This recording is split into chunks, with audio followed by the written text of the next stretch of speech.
Hello. Excuse me. Rubbing my face. Welcome to another live stream of Sons of Soul Crow's Nest game development in Unity. So, what was on the last stream? I've cleared what was on the last stream before I said it, so now I don't know. Undo. No. Anyway, last time we were working in Fungus, the plugin for Unity, the thing that does the flowcharts to bring up dialogue. And we hacked it a bit to do a way to have the dialogue fade with time or with a button. You could pretty much only choose one or the other before.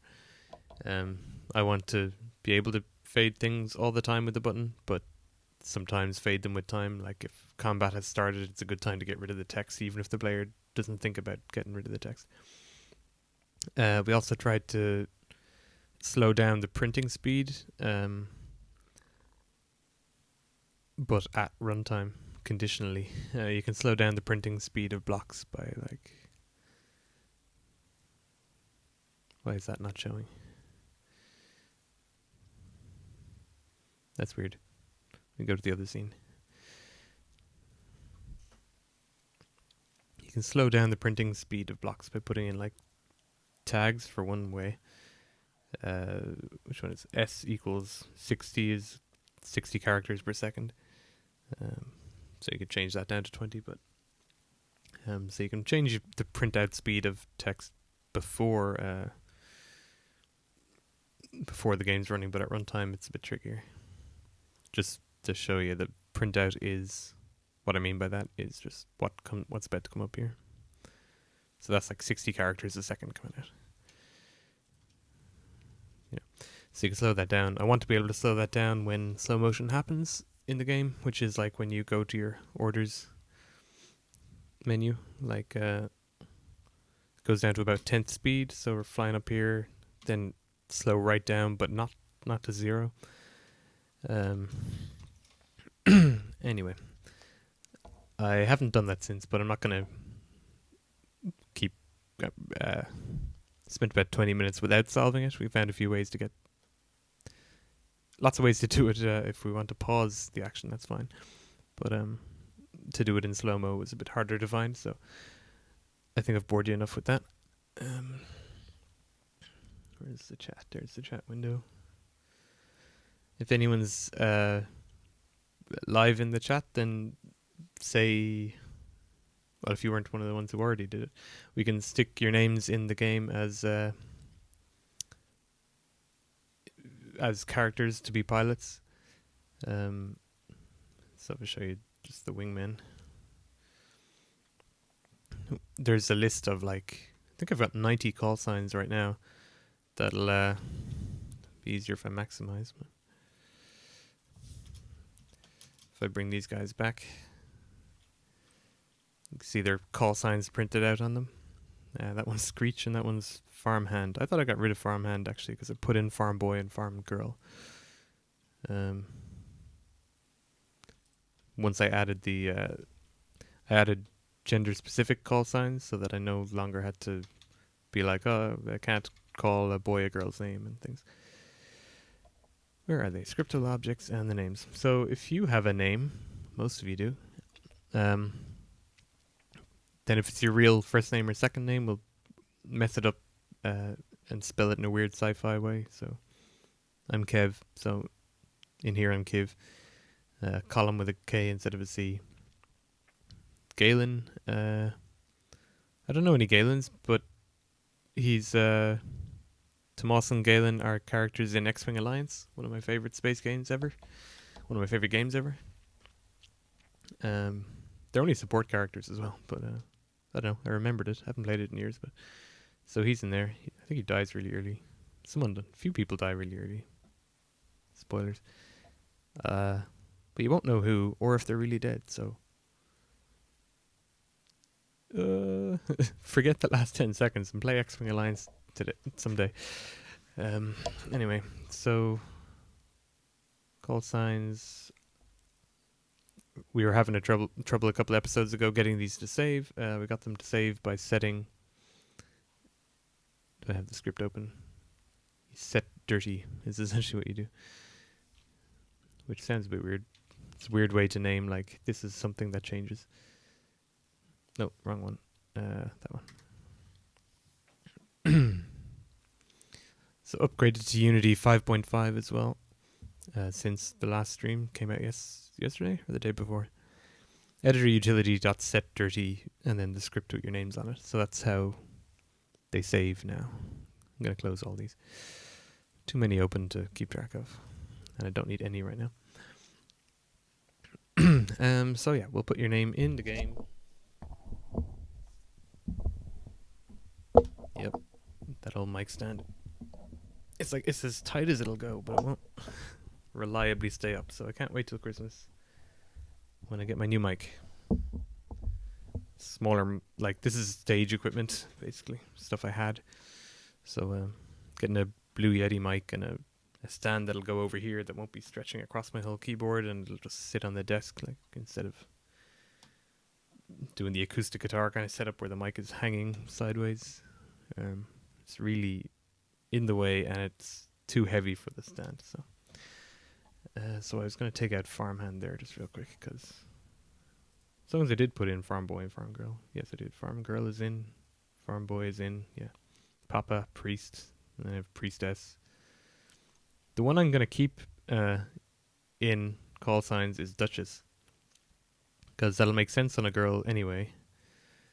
But it's a reference to Archer, the TV show. So his code name is Duchess.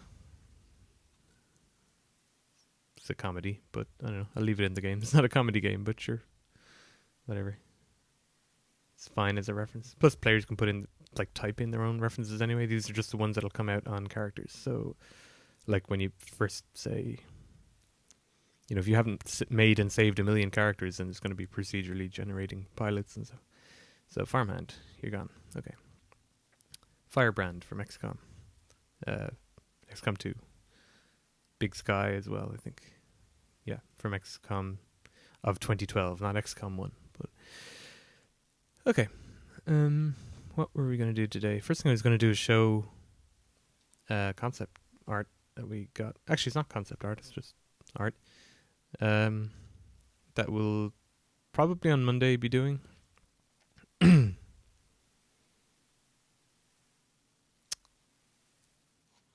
You going to show me that? Okay. So what we're going to do the next time, not today just because I don't have the assets in, but like these will be the pilot faces, or like some of them. It's just an example of sticking a few layers together. And so we've basically a mannequin that you put different eyes, different eye colors, different noses on.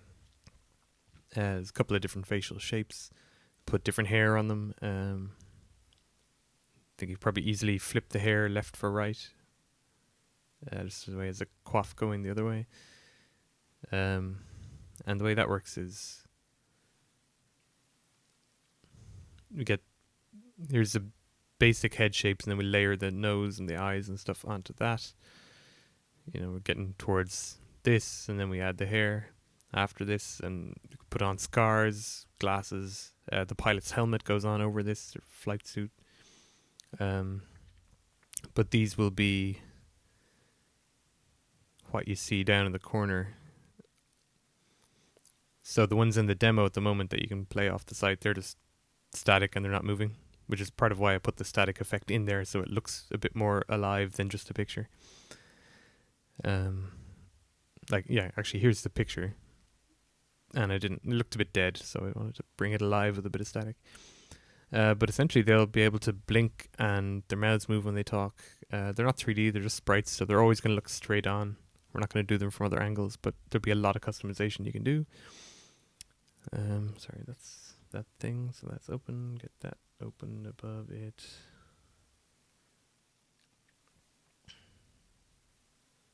And the chat, there it is. So yeah, we've been talking about characters. If you have a name, put it in the chat as either a call sign or a real name or last name. If it's the real name or last name, we'll spell it differently. And if it's a call sign, if we don't already have it and it's not something that is bad for the fiction or a bad word in particular, then we'll probably put it in. Stuff that's bad for the fiction would be like rat or something, because, well, actually that might be fine. But just certain like animals or certain references to like Columbo, or I don't know why that came to mind, but like characters like Homer Simpson or something might be stuff that this faction won't ever have known about because they're not an Earth-based faction. So I showed what we'll do next time. Essentially, that's just because it was new character art. If I can show, one thing we want to do is make sure that the old system is ready for that new art. And I haven't gone into it in a long time, so it's probably quite broken in ways. So let me just I can't make that. I'll just make I had to add a camera because there's no camera in this scene. So there's a character pool button that I just have to set active, because in the demo it's off, so that you can't get here and look at all the broken stuff. But in the vertical slices, I'm going to aim by the end of December to have a vertical slice of the game. Might be into January before I release it, but it'll be essentially the demo we have out now, which is a combat, plus the room system. I'll show you some of that as well, actually. So like in Wing Commander or X-Wing, there's rooms in between the missions where non-combat stuff happens, but like more story happens, possibly upgrades happen, you can get at the flight simulator, that kind of thing. So here's like the latest way the bar is looking. So like he'll be a character you could talk to, like an engineer. I think we're going to make him an engineer. Could talk to him. It's the pilot death wall over here. Probably have pilot scores as well, like kill boards. Tell us how you think about this, because I'm only thinking about it. But I'm putting in a barman character that's a robot. Not going to be big on robots in this game. Like, I think the robots in Star Wars got a bit out of hand. Like, are they real or are they not real? Like, so I don't know. But certainly a robot in a service role makes a lot of sense on a spaceship. It's one less mouth to feed. It's one job to do. Open 24/7. So we're going to have a robot called Shooter with 2 zeros for the O's. He'd be like a comic relief character, but also give you... It's a reference to Shot Glass from Wing Commander 1, who is a man, like a retired pilot, but Shot Glass, shooters. It's a definite reference. But could make him a robot and have him hanging out here. Don't necessarily need one. It could be a self-serving bar, or it could have a male, female, or alien bar person. But yeah, probably a robot. So we'll be working towards having 3 rooms, probably, like the hangar. This concept of the hangar. There's your ships, like in more 3D. It's a bar hangar and probably some sort of briefing room might make sense as a concept of that. Damn it, Sea Cleaner. I know you're helpful, but not now. Yeah. Pick a briefing from here. Not everything would be gold. These screens would have things on them, but okay, so that's going to be the vertical slice. So that's kind of the next thing we're working towards. But sometimes what I'm doing will be on paper or in a document, and it's not going to be Unity, so I won't stream that. So when we're in those situations, I will stream polished stuff, or there's Unity side work that needs to be done, even if it's not the main work we're doing. So character pool, I have no idea what to expect here. When I click it, I might see the old character and I might not. Let's see. I don't. Where are they?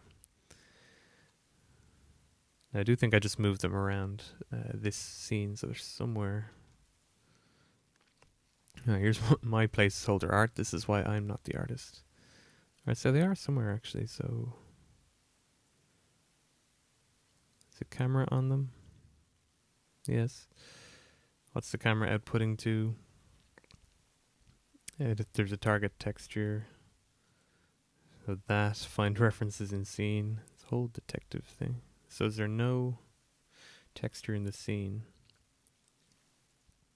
Possibly. Avatar.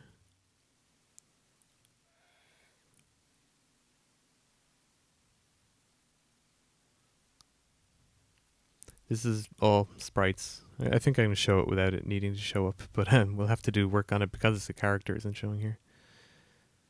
Actually, the whole interface for controlling them isn't showing up either. Where is that and why is it not here?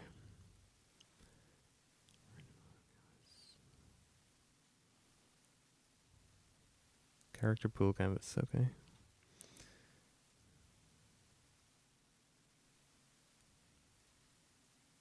So it is on. Should be a whole list of buttons here.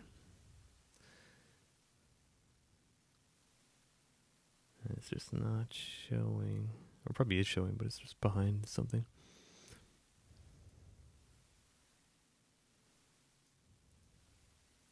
That's fine, that's fine.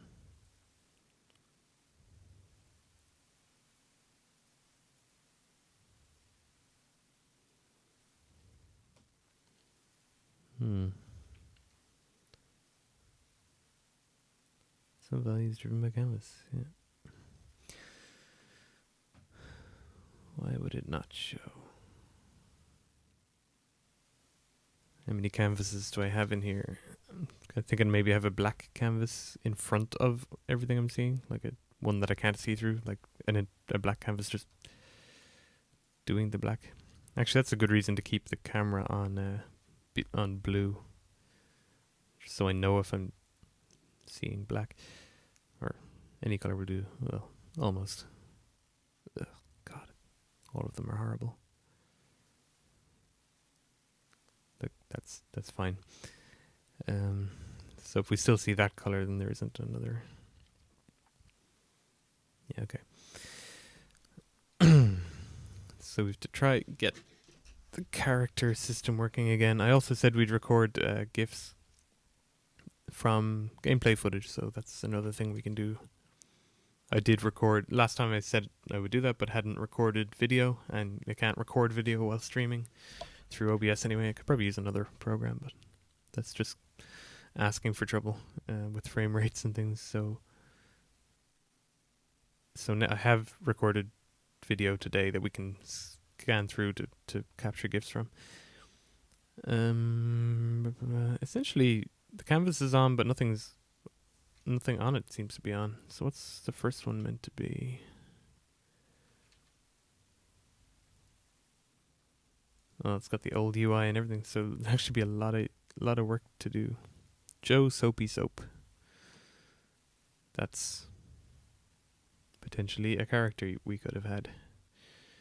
Which is the base screen, though? I'm trying to remember which is the first screen we're meant to see. Oh, the avatar output was off. Okay, so that's a simpler reason why we couldn't see him. Character collections list, is that the first? I think that is meant to be the first one. Okay. So, right, so if they're on, God, what happened there? That's crazy looking. There's nothing in the game that looks like that gold white thing. So that's render texture, perhaps. Oh, actually, these should be off. Come to think of it, because I don't want to see them. But when I click the character pool button, where is it? I should turn those two things on. So, bottom panel, character pool, interactable. What does it do? It sets the bottom panel off. Sets. Yeah. Okay. So the only thing that was wrong is it's lost reference to. Where's it gone? To this character collections list, I think it was. So when you click the button, that'll turn on and that'll should, if nothing's broken. I'm guaranteeing almost that something will have broken in the months since I've been here. But you know, assuming there were no null reference errors, then this first menu should let us get everywhere else. So there is already something nonsense to do with the profiler. Won't worry about that yet. Okay, so there's a null reference.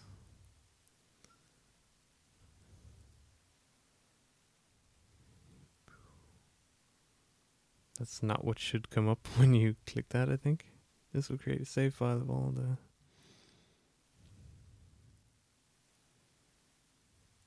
Actually, that might be the right one. Back. God, everything's broken.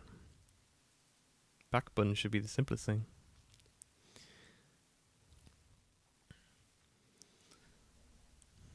So if possible, I want to show a bit of this off, but I want to make sure that it works so that we can bring in the actual new character assets on Monday. Back out of character controls, green button. So I think it's just lost reference to everything.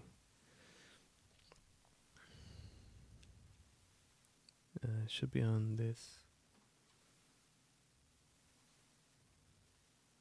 No, not everything, okay, but certainly it's lost the back button. So where is back now?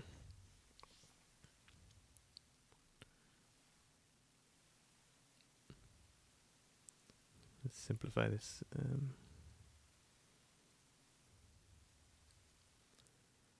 Character pool. CPC bottom panel. A good hint is that it's on right now, so I'm looking for that back button. Okay, so in the character pool canvas, I want to get out of play mode or it won't save the change. That's all fine, and drag the back button into here. And it's that one, okay. See why I said it's that one? Like they all go inactive once I turned it, once I left play mode. Anything else we're missing? I think it's okay to be missing this selected character, I think. That gets changed in script. Okay. We also had an old reference for something that isn't missing a reference, but let's see.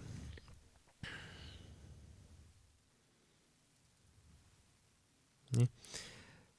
So the back button should...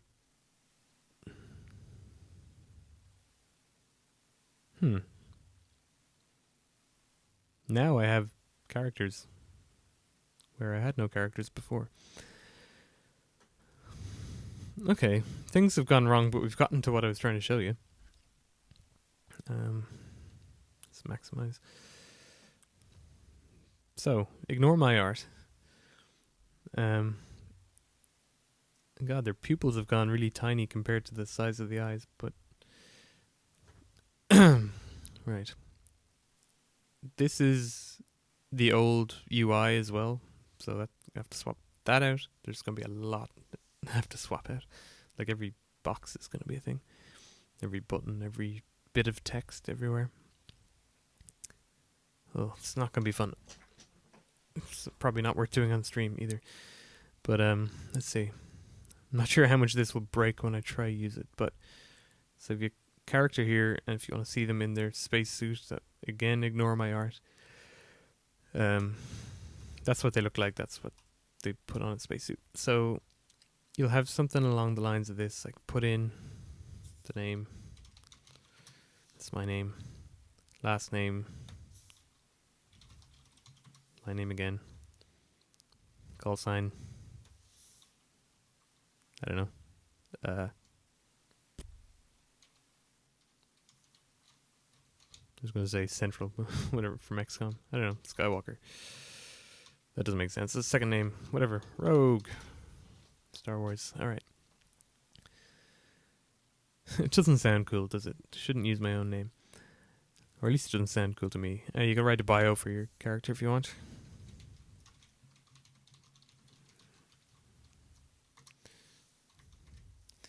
I think right now I think 0 was male and 1 was female. Yeah, okay. Gender 0 or 1, right. Right, now I've got a handlebar mustache. Body type, I think I only have the one type in this older version. So I think this is where we're getting... You'll notice the head is the same shape in all of them, but I showed you 3 different head sizes in the concept art. Skin color.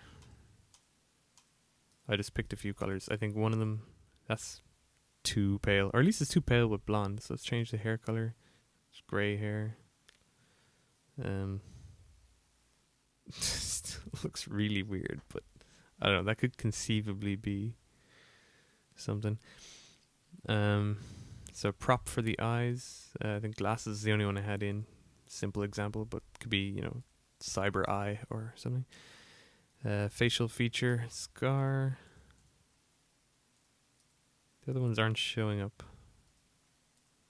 1 is a scar. 2 is something that I'm not seeing, and 0 would be none. But 1, 2 should be something that I'm not seeing. Helmet. Oh yeah, helmet type. I just had 2 helmet types. The lines are all blurry right now. It's I'm not sure why. It doesn't matter, because it might be because I'm stretching the render texture. It's actually something I see a bit on the radar, which also uses a render texture. So, or does it now? That's worth checking. I'm not going to worry about it because this is not the art we're using. So when I swap it in, if we're still having this problem, that's when I'll worry about it. So he has glasses on under his helmet now. Toggle spacesuit off again. See them. Helmet color. Oh yeah, I can do the helmet color actually.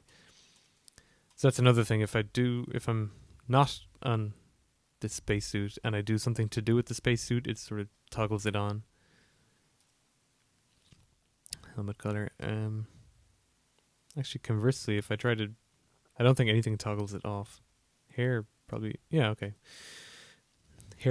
The hair is mostly obscured by the helmet. So when I'm changing hair, I turn the suit off if it's off, if it's on. Oh, actually, this might be happening. That little blurriness there because I'm now using or might not be a orthographic camera. Might be actually to do with Z distance. I don't think it is, but it's something to check. So anyway, we can. This is. I want to clear that. Yeah, okay. We've had no new null references. I just think I've clicked everything here. We changed the names. I put in a bio. It's still there. I want to make sure that all this still works. Essentially. Oh, the women have an extra. No, sorry. The men have an extra thing. Oh yeah, so it's facial hair. Yeah, you see, facial hair disappears if it's a female character. I suck at drawing. I've only attempted 3 hairs. One of them's pretty much just bald. Hair color, you can see there. If it's darker, just shaved head. Facial feature. Oh, actually, I couldn't see it because the other guy had a mustache. It was a mole. That's the reason I couldn't see the other one. So you can see that there's already categories for pretty much everywhere that I'll probably plug art in. The eyes blink and move when they talk. I don't have anything in here for talking, but when they talk, their mouth kind of goes yap, yap, yap, yap, yap. It changes from a line to an open black to a line. And so with the new art, there's a bit more detail and everything.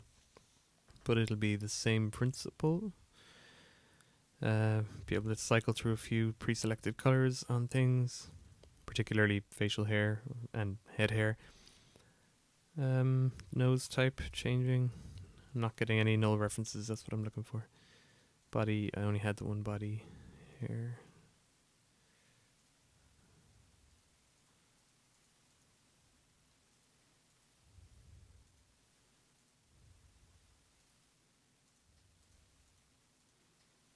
Actually, that reminds me of someone. Can't figure out who it is. I think eyes had didn't test eyes. Yeah. So apparently the women had 2 eyes, and the men only. I only did 1. There are quite a few. I think Fred's got a few more for each set.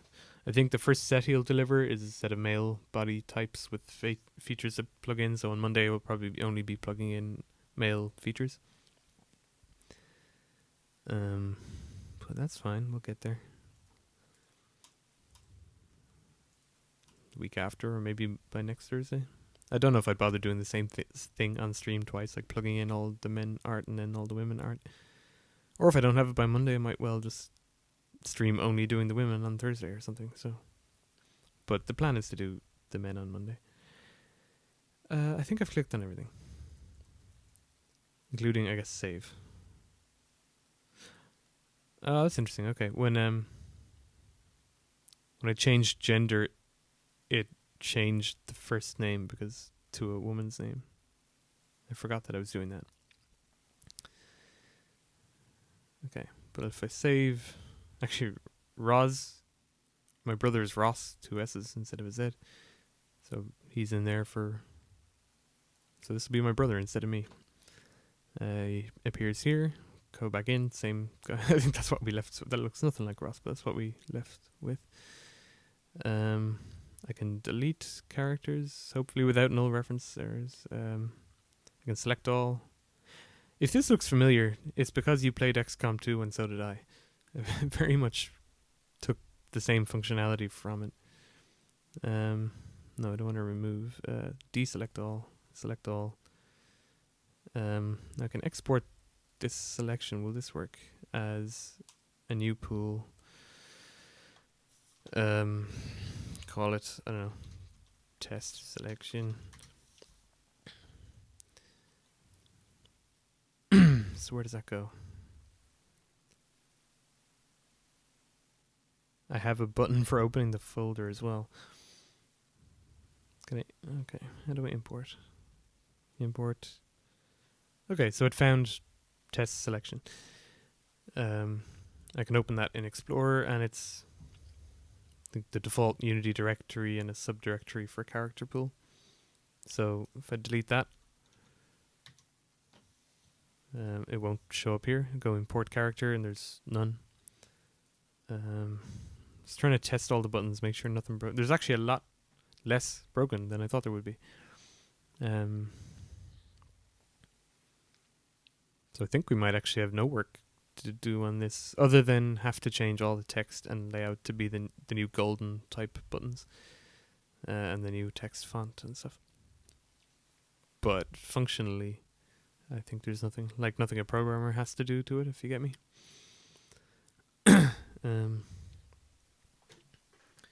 Just had an idea. Do I have any here? Stay there 1 sec.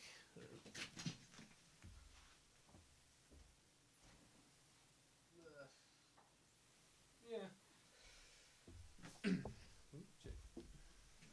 nearly killed the microphone. No, I was just watching a good talk earlier from Unite in LA a couple of weeks ago, and they've put up a lot of talks today on YouTube. And there was one about all the hats you have to wear as a small business, basically. So they had to talk about 9 hats, which was actually I stole their slide from it. I screenshot it. Which I just want to share because it's really good. Dropbox games. Don't steal my ideas. They're all in here. Advice, and then I tend to screenshot useful stuff from good talks because you can't copy the text out from a talk, so just screenshot it sometimes. So they had these 9 talks where you've got Division, which is not exactly design. They've also a design hat, but sort of processes you have to go through. You have to at some stage think about production, finance, marketing. Anyone making a game is used to art, audio, and coding hats, but they may not think beyond them. And that's kind of what the talk is about. Design as well, probably. But QA, vision, production, finance, marketing are more neglected, and legal wasn't mentioned until the Q&A period at the end of the talk. I just threw it on because it's kind of like you don't do legal yourself unless you're a lawyer, solicitor, but it is something you have to think of. So they also don't have one for admin kind of stuff, but probably put that in with production or finance if it's doing your budgets, like recording your receipts and stuff. So anyway, I was just thinking, because I'd seen this image with so many hats on it, and like I own loads of hats. I have a top hat, I have a cowboy hat, which is not really represented here. I do have a fedora. A couple of these are fedoras. I don't have a bowler hat. That'd be cool. I have a beret. They don't have a beret here. I have a few cowboy hats. I have an army helmet from Vietnam, the U.S. Army helmet. I like hats. They're fun. Never wear them on stream, and I was just thinking, maybe depending, because I do a lot of different stuff on the stream, it's usually coding, but I could just say right now we're focusing on something else and literally stick on a different hat because I have enough of them. But I suppose that would only be helpful if I put a big sticker on it that said quality assurance is what we're doing now. Okay. Alright, so I'm going to export all them again. So I'm going to select all. Actually, I'm going to leave out sure, Ross. Anyway, I'm going to leave out Ross, just so you can see, or to test that he doesn't come in, basically. Create new. Oh yes, because I could overwrite one, but there is none right now. Call it test. Press enter. So now if I import character, select the test group, it's showing me everyone from that export. And Ross isn't in it. So I could import Rachel or Rachel Strider Schmidt again. So I think I'd then have two of her, would I? Might be because the name is identical. I might have already handled that. This is a long time ago that I made this part of it. So I'm going to create a new pool with everybody. Actually, it doesn't say how many I've selected. Well, it says in the debug it was 5, but it doesn't actually say like 6 characters selected or whatever. But so let's create, export. So yeah, the test is already there. I'm going to create a test 2. This is something I'm really not confident about because I do a lot of development in Unity, but not a lot of save and load stuff. So you don't see that stuff every day. And it's outside the engine, and you're like, oh, is it going to go right? Until you've done a lot of it, I guess you're not too happy with it. So now if I export them all, and actually I'll create a new character. Just call them ABC. Why not? Oh. Okay. Say ABC is in it. Right, so now I want to try overwrite that first test one. So we should see ABC and Ross in the first test one. Select all, export. I can delete them. Okay, it's good to know. I'm not sure if I can actually overwrite.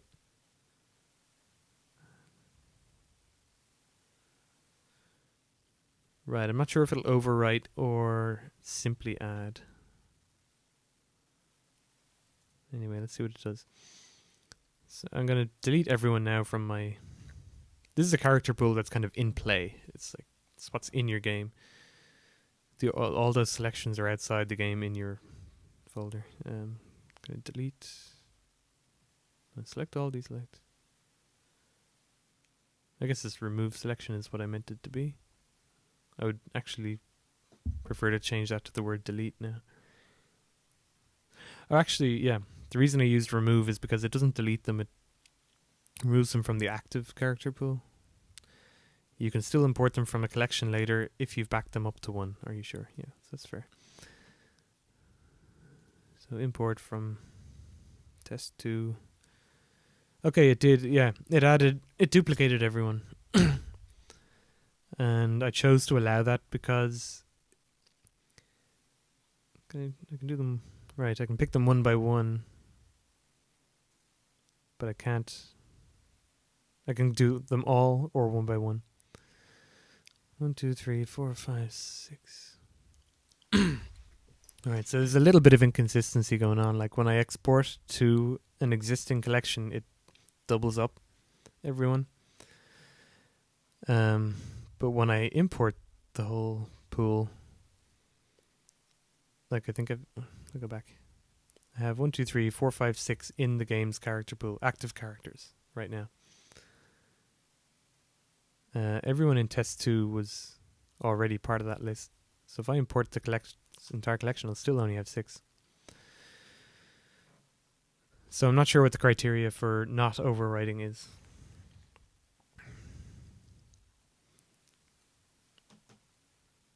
And where do I check that? I will have to check that.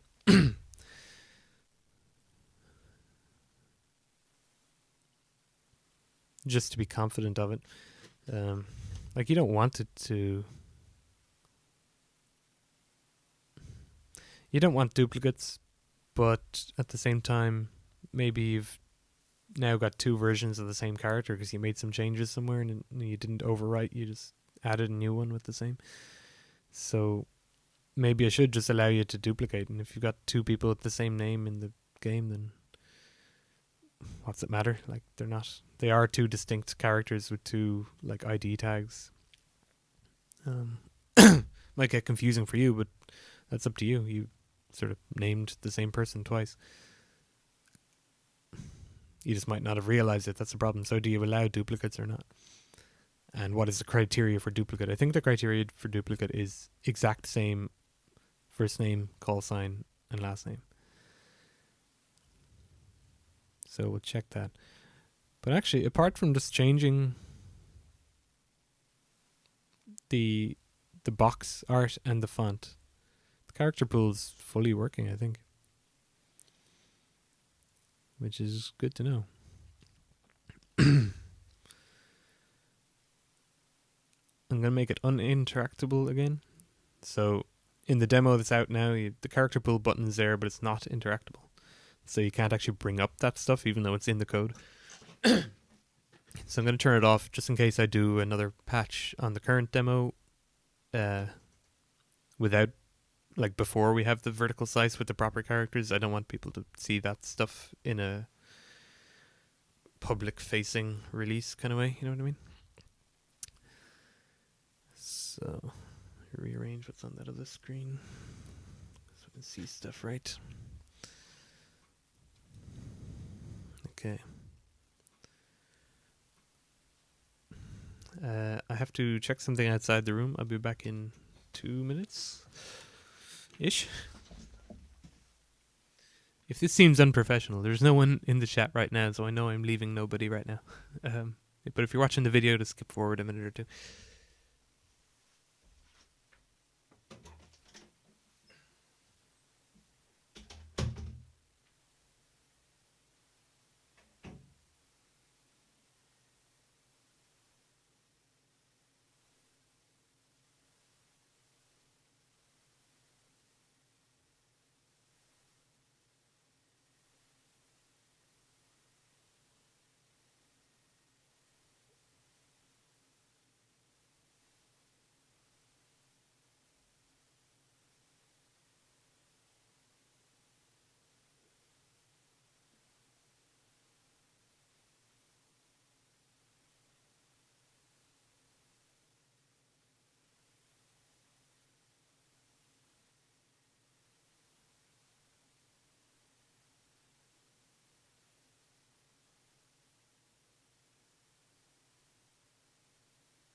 Apologies. To get some water, which I have now.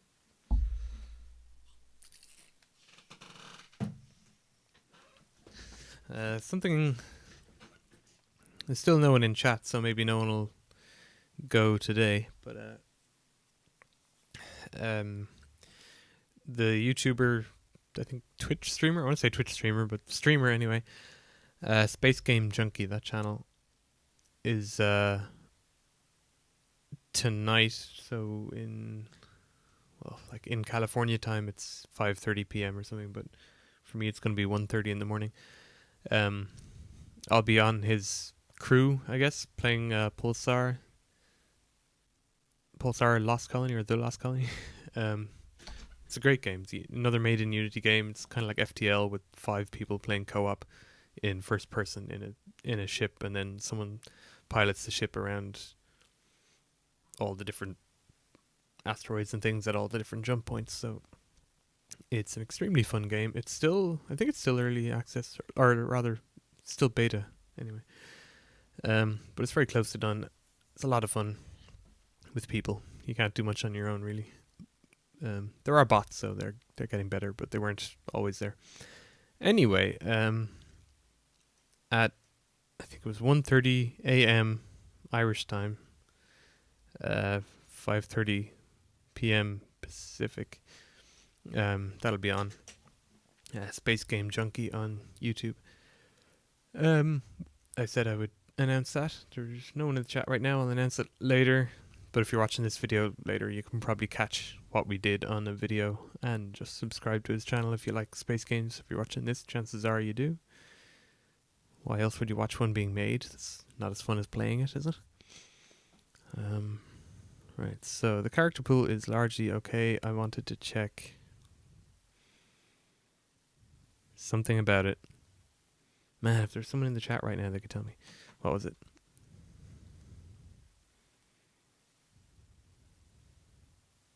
Yeah. What the criteria is for not duplicating someone. So, character pool.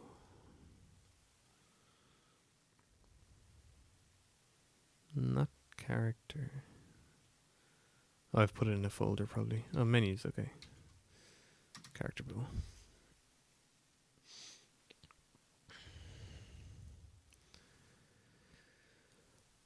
I already had it open, didn't I? Yep. Okay. Did I comment in the word duplicate or something? That would be handy. This gets rid of old character entries on the list as it populates new ones based on the save file each time, prevents duplicates. Sounds right. What are the other 2 times I've written it? Populate characters in import list. That's the exact same comment. Oh, okay. Yeah, they're loaded similarly. Populate, import, or export pool list. This is the same comment 3 times. I'm actually using it in all places. Destroy child entries, destroy child entries.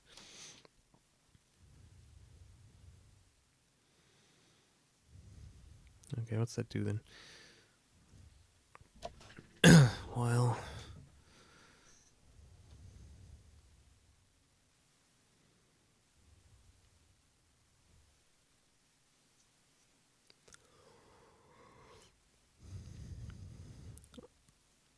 I know almost as much as you reading this. It's quite an old script for me. It's not what I expected to see. I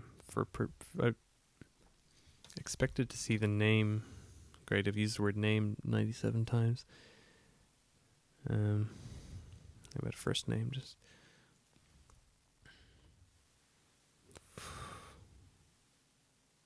Amir that many times. 15, okay.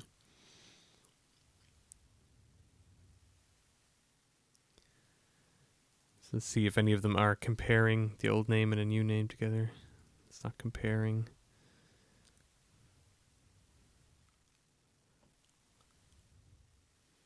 I'm noticing I have a few bad habits in here, actually. Although it's okay if you're not doing it every update.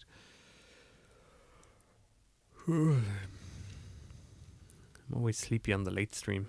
So just have a belly full of dinner and then it makes you go sleepy.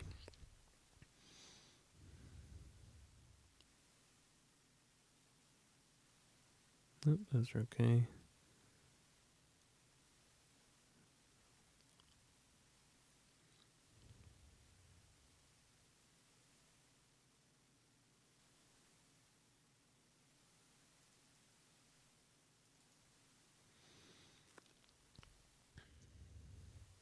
So here, this is where I give them a character ID and like an ID for what their appearance is.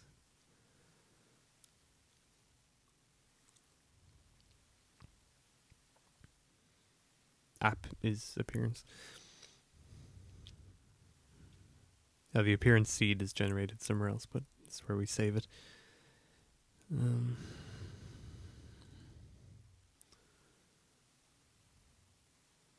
So I'm actually not sure how we're preventing duplicates.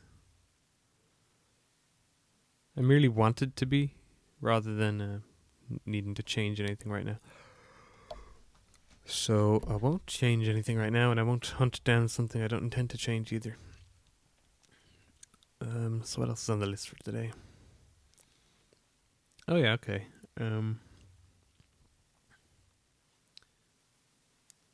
Normally I'll take... Well, say normally, actually. Normally there's not really many people watching, but when there is, I ask them what they want to see, A or B, but no one's here, so we're going to do B. Which is... I'll give it an example in the test scene. Yes, I do have to save. So when the ships explode, the sprite exploder script, which controls Sprite Slicer 2D, which is a paid asset on the asset store, it will cut the ship up into little bits and explode them out. But sometimes, yeah, some of the bits just fly off really way too fast. The smaller bits are more prone to do that. So you notice the bigger parts move out slowly. But this, if you get a really small part, it's just flying. It's just gone. There's a few. And it doesn't look great. Excuse me. Still yawning. Okay. So I want to limit, sort of clamp the force that's added to the small bits. It gives them a mass. Actually, I'll unmaximize and I'll just pause it after I destroy.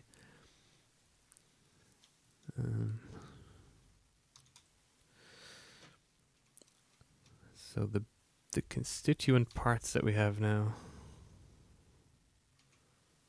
where do they get? They get childed somewhere.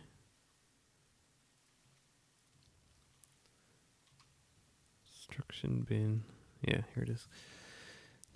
I have a bin in here, and once they're out of screen for a while, they get set inactive, and once they're inactive, they'll be destroyed and then garbage collected because they're not in the hierarchy anymore.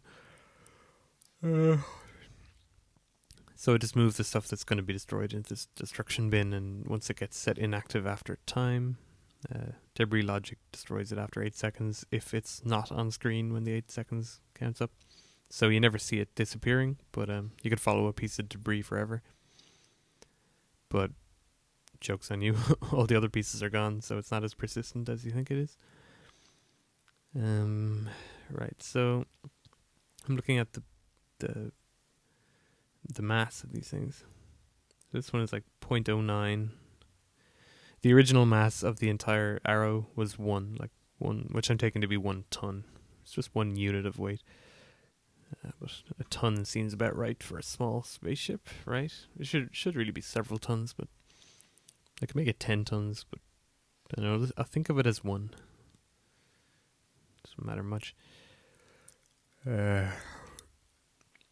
So this piece is slightly larger, and it's been given a mass of 0.1 of the total. This is about the same. It's about 0.12. This mightn't have been a great example. Everything's... Where's the small part? Here's the small... Oh no, there's a bigger part. That's 0.25. So the smallest part is actually the first one I had, 0.1. And you can see it's already further away than all the others. So that's actually how it slices it up. It just draws a few random lines and then takes the triangles from that to split things up. So I'm going to do that again, actually, just in this view.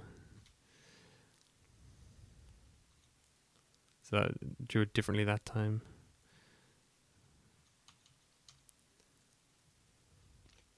If we're looking at the scene view here. Yeah, and this time we should have some very sharp parts and a wide part probably. What parts have we? This part is near the explosion. This part is smaller in weight and it's a lot further away right now. God, is that? Wow. Where is it? Minus 50 and 87 before the explosion is even done. So that flew off. And I think it's because it's adding explosive force to every piece. Because this doesn't represent that something is 3D and might be, might look small from this angle, but should be a bit heavier than it looks from here, because really there's a back to it or whatever. It's just, it doesn't know that there's a depth to the ship. So some of the parts are too small and light and they're flying away. This is like 13 times smaller than the smallest one we had last time. So this really got away. These are all relatively close, not that one. This one is also... It's also pretty far away. Not as far, but... So you can see they were created by... This tiny triangle here probably created one. Though there is a minimum size, so maybe not. This one would have created some. This one would have created some. And then the bigger chunks were from the other sections. So I want to limit the explosive force, or like the same thing. I could limit the force applied to these really light objects, or put a lower minimum weight on the objects. We saw the 0.1 was, or no, 0.1.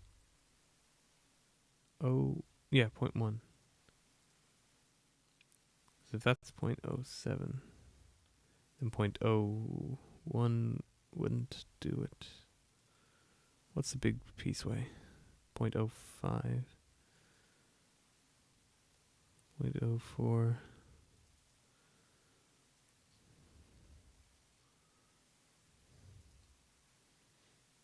Yeah, really, like, you only saw 2 or 3 pieces come out of that, even though there were 7. So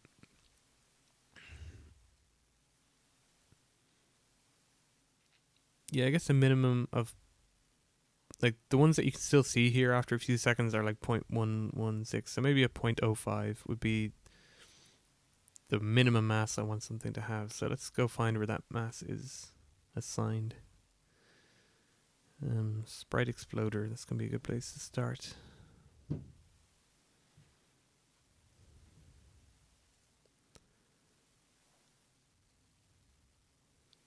Somebody's home. You probably can't hear that.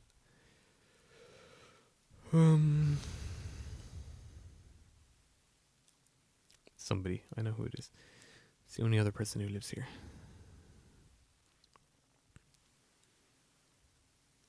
Incidentally, the blog where I play games with Claire, Player 2, that's up on the site since the weekend. So, RetroNeogames.com. There's episode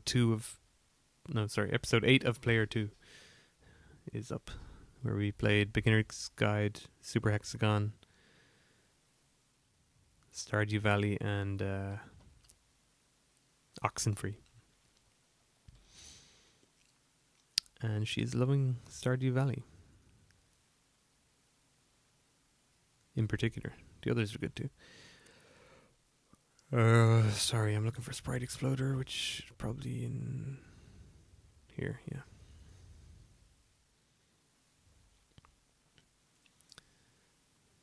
But I don't think this is what I'm looking for. Maybe it is. But I think I'm actually looking for the Sprite Slicer plugin. So where is it? It's probably within this function. But I think I'm the one that, or maybe no, actually it probably adds a rigid body.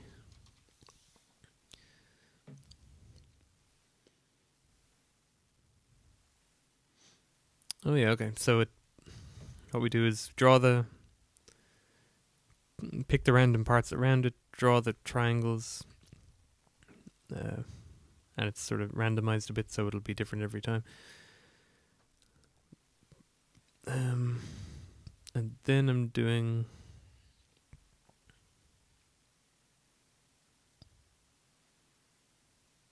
this is where I put them in the destruction bin. It feeds back an array of sprite slicer 2D slice info objects. So these are the larger legitimate fragments. Right, that's obviously how it works. Very long time, it's like 2 or 3 times longer than when I did the character pool since I looked at this, but that's where we put it in the destruction bin. We make the collider. It adds a collider so it can bounce off stuff, but in space I'm just allowing that nothing really hits off each other except the asteroids. So we're setting the trigger to true so it doesn't, if it's not a trigger, it can bounce off things. This is the one original object. Explode objects set active. Oh yeah, because sprite slicer automatically deactivates the object, like the original object, which in this case is the parent ship, like the fighter. But I want it on because other scripts and stuff still depend on it. So even though you can't see anything of the original, it's still on and there for a few more seconds. As we turn off the sprite renderer,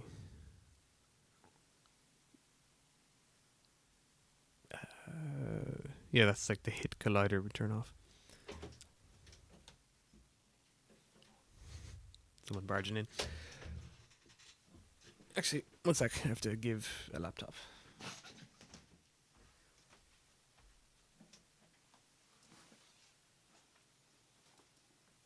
There's nothing in here you need, I think.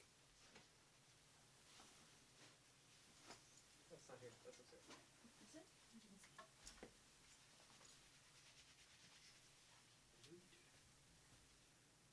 Pretty sure it's upstairs.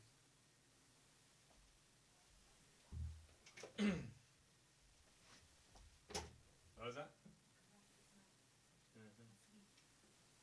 What's that in here? You turn the heating on, maybe, if you want.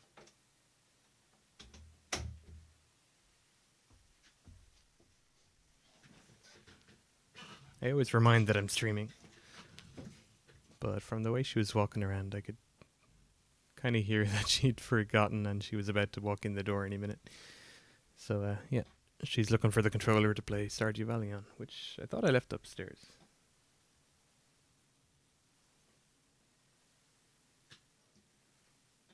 Pretty sure. If she comes back, maybe I was wrong. It's not in the drawer. Okay. Moving on. There is someone in chat now. I'm not sure if they came in from... Oh, it's a Beambot. It's Tao. He's hosting. That's cool. He's hosted us before. He's been in chat before on the earlier few episodes. I actually don't know a huge amount about Beambots or whether it's automated that his channel is off, so he will host, one of a few lists. He's currently hosting me. If he chose to do that, thanks very much. He must have chosen to put me on the list in the first place. So thanks for that. If you chose to host me right now, thanks for that. He's another game developer from, was it Canada?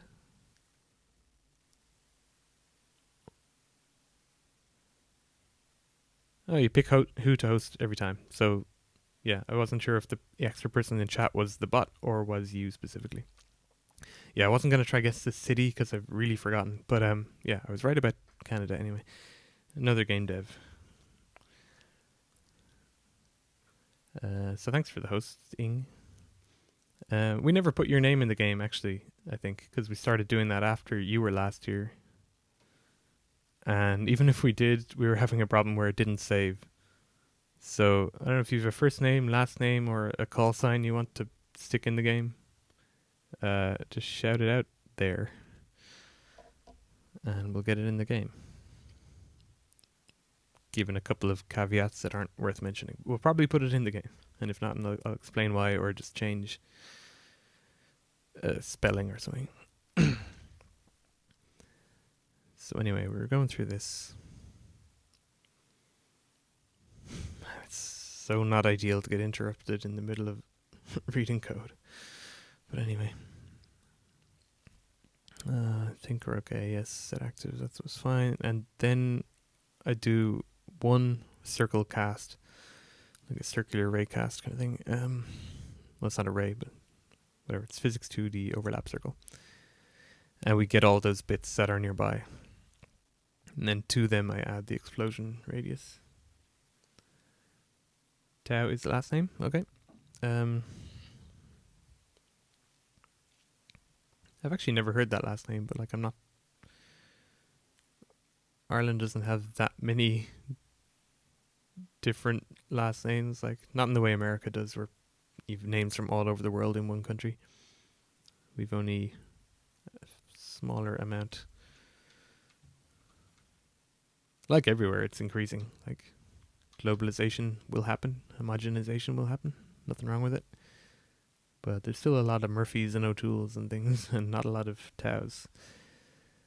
Or at least never any that I've met or read about. Last names, here we are, okay. Yeah, and I definitely didn't have you in before. Okay. Tau. Still there. And yes, just had to make sure because we were losing names, but yeah, you're in there. Okay, so now we're up to 46 last names. I think that's the smallest. Oh no, actually male names is the smallest list we have, I think. 51 female first names, but only 40 male first names. Care to give us your first name? If you want, we need to run that list up. I think I made about 40 of every list, like on day one. Riley. Okay, so if I were to misspell Riley into a sci-fi kind of way, I don't know if you had this on screen, but you can see pretty much you could pronounce these out loud, like that's Frid, which is how New Zealand people would say Fred. Emil, but I've put in a H and two I's instead of an ILE. So I misspell Riley into like a sci-fi kind of version of it. So it could be ORYLI might be one way. If there's anything you want to suggest, I'll check the chat. So I'm going to put in ORYLI now. So as you say that out, you'd be like, what the hell is that? Riley? Someone might say Riley, but actually if it put in two I's, Riley. If you have a different way you want to suggest that is spelled, then go for it. But I'm happy I've got one more male name in there, so that's, one more bit of variety. I wonder why I put in Tate. It must be Tate Nucleus I was thinking of. Because I don't know any Tates. Like Terry Tate, maybe. Tate Nucleus is T-A-I-T. He's a keyboard player in Electric Six. My favorite band, because they're awesome. They're hilarious, and just great music as well. Mostly. So yeah, I have it in ORYLII. I'll change it if you come back in the chat with a different spelling you want to use, but I just make people's names in sci-fi. So back to the script. We were at the point where I get all the little bits. We're going to then add the explosive force to them, I think. Right, okay. So I get their rigid body, and then where's the explosive force? Going to be somewhere in here. Explosion radius, yeah.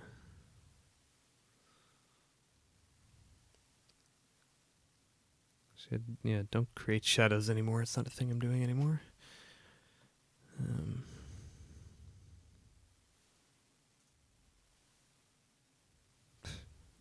wasteful. Gonna keep it though. Essentially, I didn't have any outline to the sprites once you cut them up, because you kind of cut right into the outline uncarefully with this script. So that's why I had shadows. So I'm gonna keep the functionality there for a while.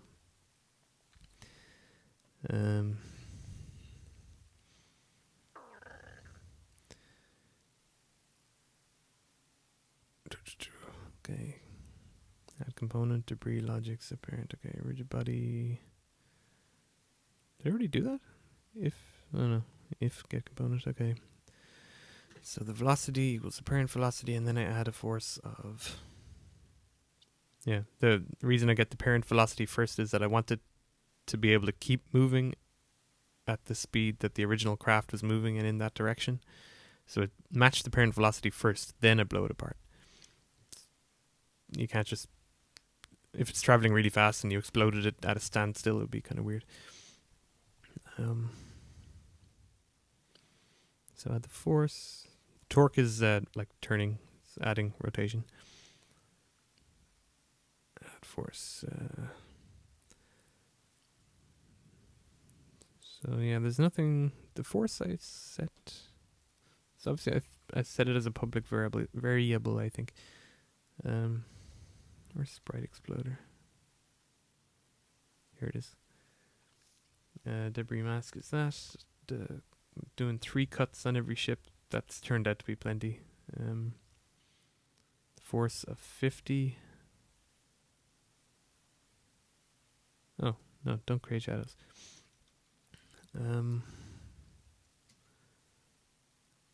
Yeah, so the force of 50 is okay on the big parts.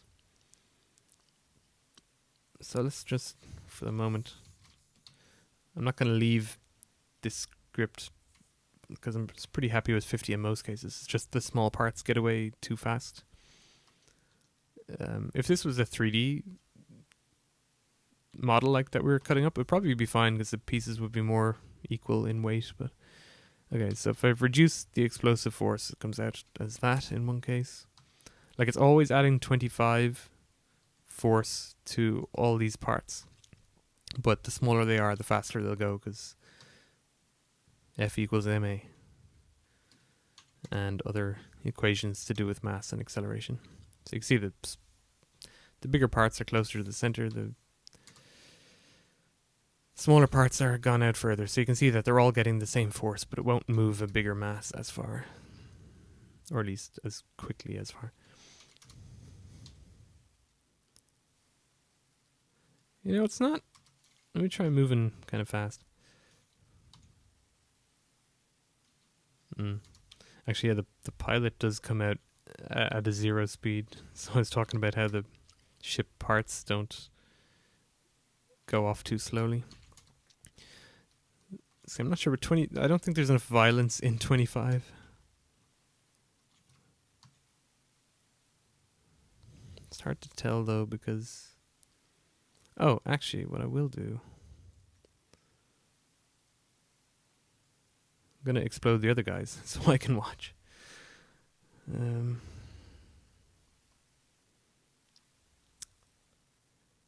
20 past 9, that's right. Where do I have to change the code? Or do I already have it actually? I have a few hotkeys in the editor just to kill people to see if null references happen and things like that. No, I want you to die. Come back. No, there's enemies too. Oh, I just spawned them with a hotkey. That's great. Got all these hotkeys to do all sorts of stuff to turn off things for screenshots and things, but apparently... Well, I kind of get what I want. I can see the enemies blowing up. You know, it's not bad actually.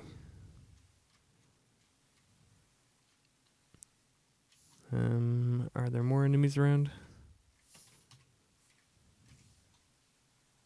No, I think I just spawned one group. Also, I pressed all the hotkeys at once, so I don't really know which hotkey did it. How do I kill those wingmen, though? It's got to have been a hotkey for that.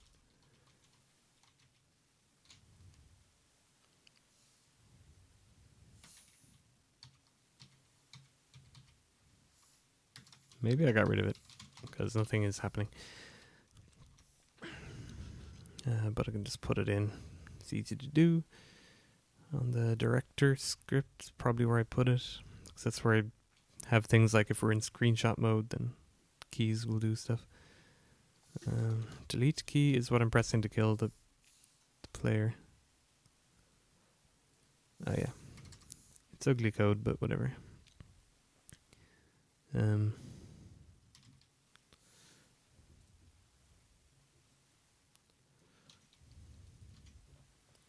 So I'm gonna end. That'll be fine. And that'll be for arrow 2. And another one for arrow 3. I'll use, I don't know, page down key is the next button on the keyboard. So.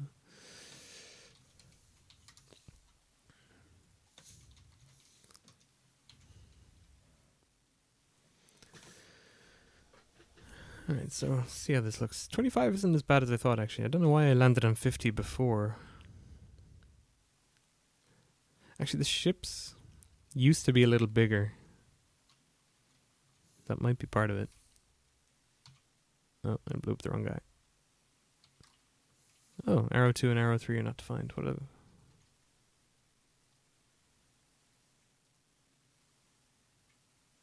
I've spelled it right?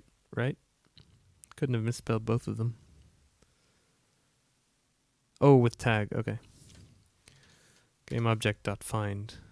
I didn't tag them as those ships, I just named them as those ships.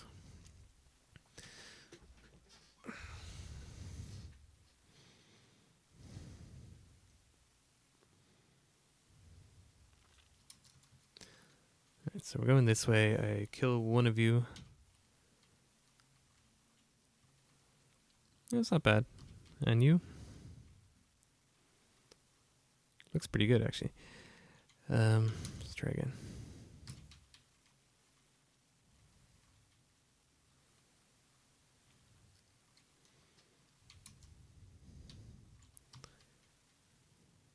You know, I'm okay with this, sort of. I think it looks pretty good. I might bring it up to 30. I was going to say 30. I'll say 35 for now.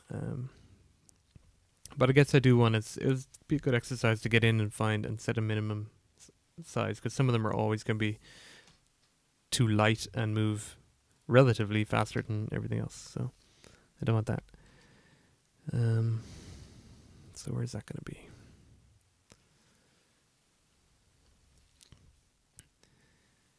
Back in the sprite exploder. So we're adding force. Now I could, because I have the rigid body here, I could clamp the mass here. Might as well get in and see if I can see where they assign the mass, though. So it's going to be in this function somewhere.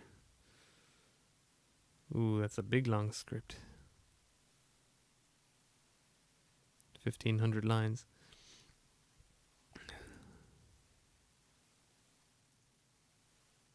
Right. Slice. Sprites internal. It's going to follow the breadcrumbs. Try not to get lost in this script. Just looking for the word rigid body, really. That's parent rigid body. Is that the right thing? Well, if we find dot mass, it shouldn't be referenced too often. Yeah, okay, it's only twice. Child rigid body dot mass equals parent rigid body by the child area over the parent area. So yeah, it's not taking any well, there is no depth to take into account, but it kind of results in small things being too small and probably big things being a bit too big, though I'm not getting many big things out of it. So we could use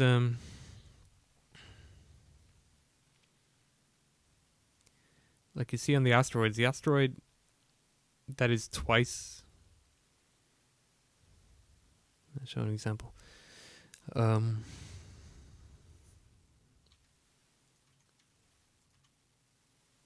Give me an asteroid.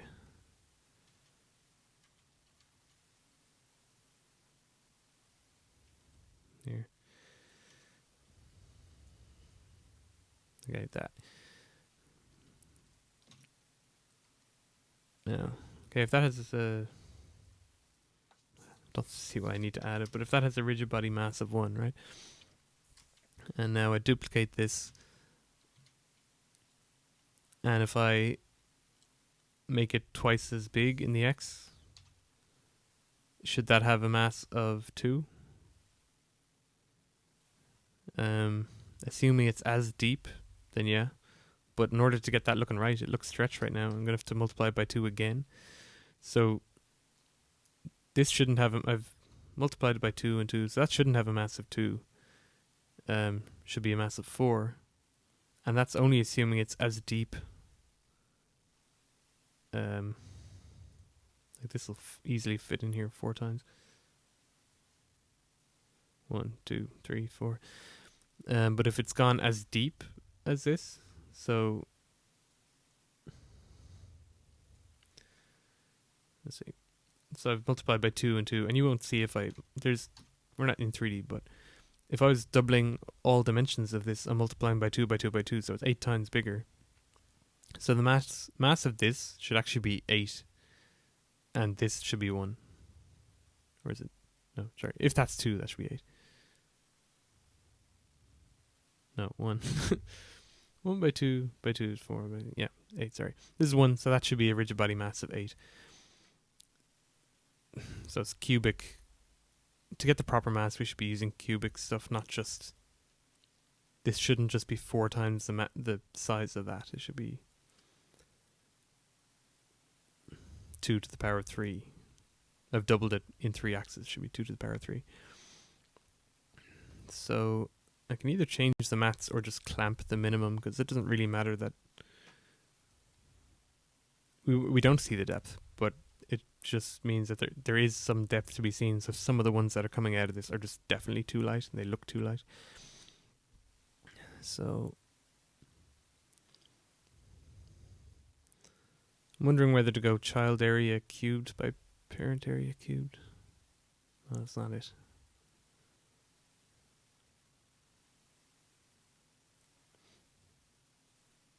Actually, that would make the problem worse.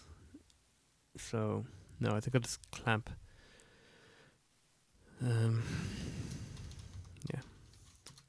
mathf.clamp the value, which is everything that was there before, everything that follows this bracket. Then I have to go comma, min, and max. So, comma here. The minimum's going to be I'm going to hard code it.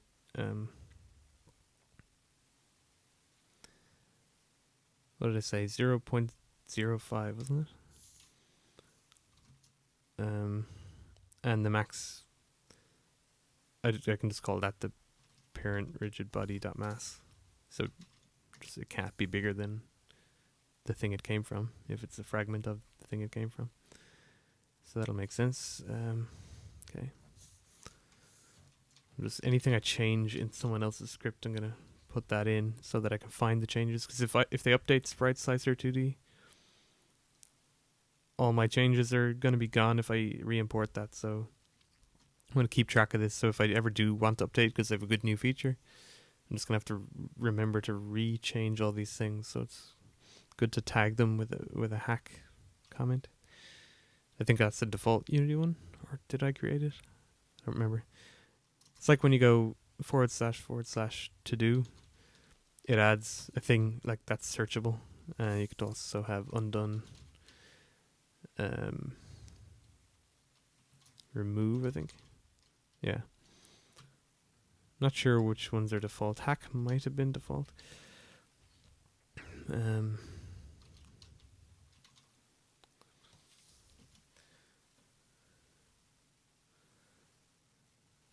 Sorry, I didn't see your comment 5 minutes ago. I haven't tried running it on the Xbox One or PlayStation or Xbox or PlayStation other. I've only tried on like Windows and WebGL. I've tried on Mac, but the Unity builds I put out didn't work for some reason. But I don't have a Mac to test on, so couldn't quite get there. And do I have the new Unity collab beta? I was reading about that before, and then the beta was closed, and now I think they've opened the beta up.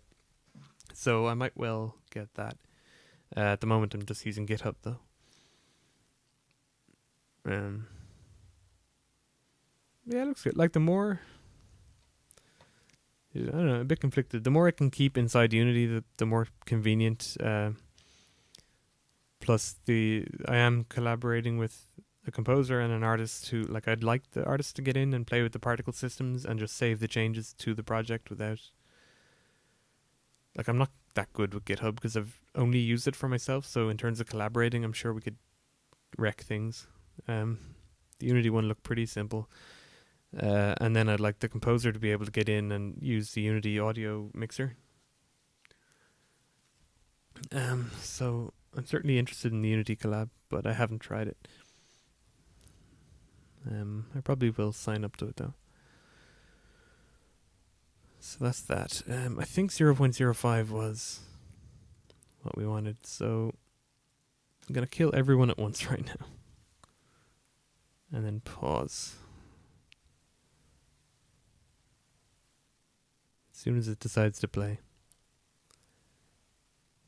It's taking longer to compile because I changed an asset from the Pro Standard Assets folder, so then it has to check everything. Like it's just after checking every script in Fungus and everything. Have they all blown up? They haven't actually. Yeah, 2 of them are doing that slow motion blow up. Alright, now all the bits are in. So checking the maths on everything. Okay, this one is where? This obviously got our minimum and got set to 0.05. How far away is it? Quite far. Actually, I'm just going to go back to worrying about the player only. Because I don't know which ship. Actually, I would have known what ship that came from. The way it was named would have told me, but I didn't realize before I pressed play. What the? Oh, yeah. I added rigid bodies to those asteroids, didn't I?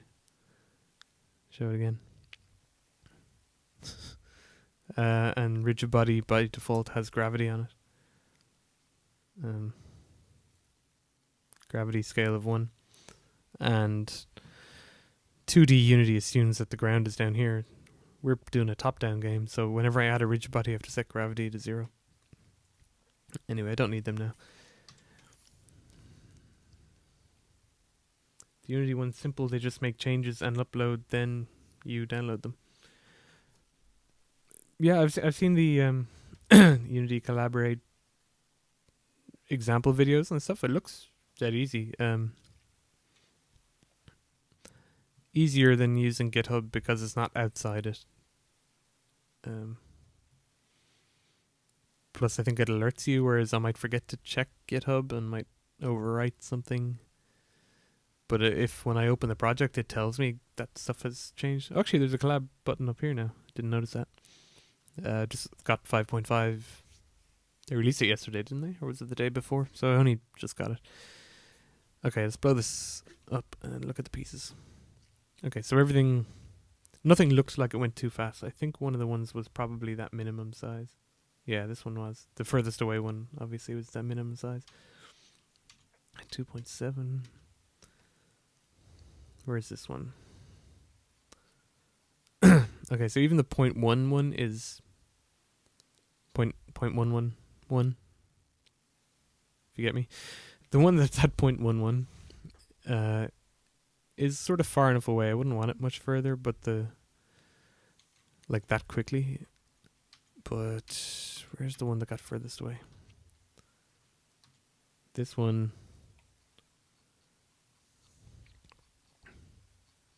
Yeah, no. So 0.05 is definitely too light, I think. I'm going to make it 0.1.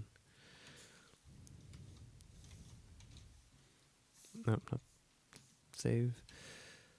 Oh, it's going to do the long, yeah. I said it last week. If you've stuff in the Pro Standard Assets folder, then it doesn't compile this stuff if you change one of your own scripts. So this is where I've put Fungus and 2D Sprite Slicer and plugins. because I'm not going to go changing plugins very often, but I am changing it right now. So compile time's faster if you have scripts in here that don't need to access other scripts. And a good example of those, it doesn't have to be plugins, but plugins are a great example of that, because they just do their work and they don't even know what your game is, so they don't interact with your game. So keep stuff in there that you don't need. Well, not that you don't need, but that you don't need to be changing. Okay, let's try again. Yeah, so nothing flew off in a crazy looking way. So even that, okay, I like that. There's a small piece.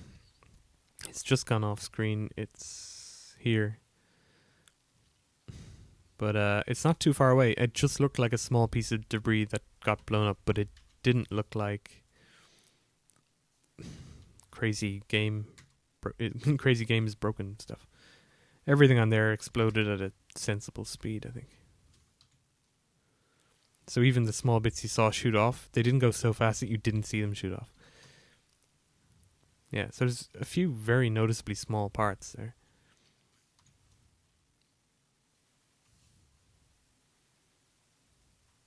Might want... Yeah, but obviously you lose the variation in speed a bit. So I'm going to reduce that again. Not to 0.05, but to 0.08.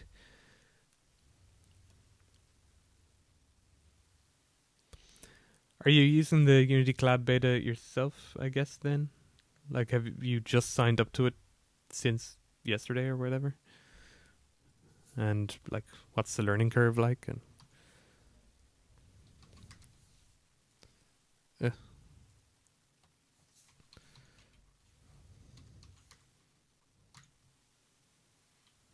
I think there was one tiny bit of debris there that really flew away, but I don't know, I'm liking it. I like the fact that I can still track with my eye the smaller pieces. They move faster, which looks right, but they don't move ridiculously fast. Because they're being blown off by the exact same explosion, so nothing should... Well, it's not true, because physics was working according to real maths, and I've just enforced my own rules on real physics. So it's not more realistic, but it looks more realistic because 3D isn't taken into effect. So I'm just compensating for that, I guess. Yeah, look, I'm happy with that. So we clamped...